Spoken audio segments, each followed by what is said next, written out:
నమస్తే. ఇన్నాళ్ళు నన్ను సపోర్ట్ చేస్తూ, ఎంకరేజ్ చేస్తూ మీ ప్రేమని నాకు అందిస్తున్న ప్రతి ఒక్కరికి కృతజ్ఞతలు. అలాగే ఈ వీడియో కూడా ఖచ్చితంగా మీకు ఉపయోగపడుతుంది. లైక్, షేర్ అండ్ సబ్స్క్రైబ్ చేసి మీ సపోర్ట్‌ని నాకు అందించండి. అలాగే ఈ వీడియో పట్ల మీకున్న అభిప్రాయాన్ని కామెంట్ సెక్షన్‌లో కామెంట్ చేసి తెలియజేయండి. ఇప్పుడు వీడియోని చూద్దాం.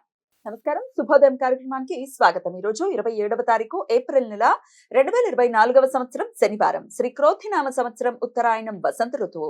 ఈరోజు చైత్రమాస బహుళపక్ష తదియ తిథి ఉదయం 8:17 వరకు, తదుపరి చతుర్థి తిథి. జ్యేష్ఠ నక్షత్రం రాత్రి 4:28 వరకు, తదుపరి మూలా నక్షత్రం.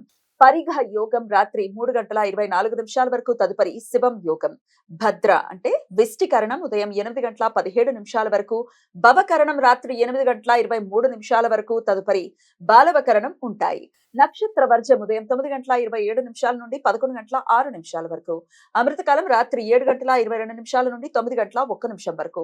హైదరాబాద్ ప్రాంతం వారికి సూర్యోదయం ఉదయం 5:52, సూర్యాస్తమయం సాయంత్రం 6:35, చంద్రోదయం రాత్రి 9:47, చంద్రాస్తమయం ఉదయం 8:02. అభిజిత్ ముహూర్తం పగల 11:48 నుండి మధ్యాహ్నం 12:39 వరకు. దుర్ముహూర్తం ఉదయం 5:52 నుండి 7:34 వరకు. రాహుకాలం ఉదయం 9:03 నుండి 10:38 వరకు. గుళిక కాలం ఉదయం 5:52 నుండి 7:28 వరకు. యమగండం మధ్యాహ్నం 1:49 నుండి 3:25 వరకు.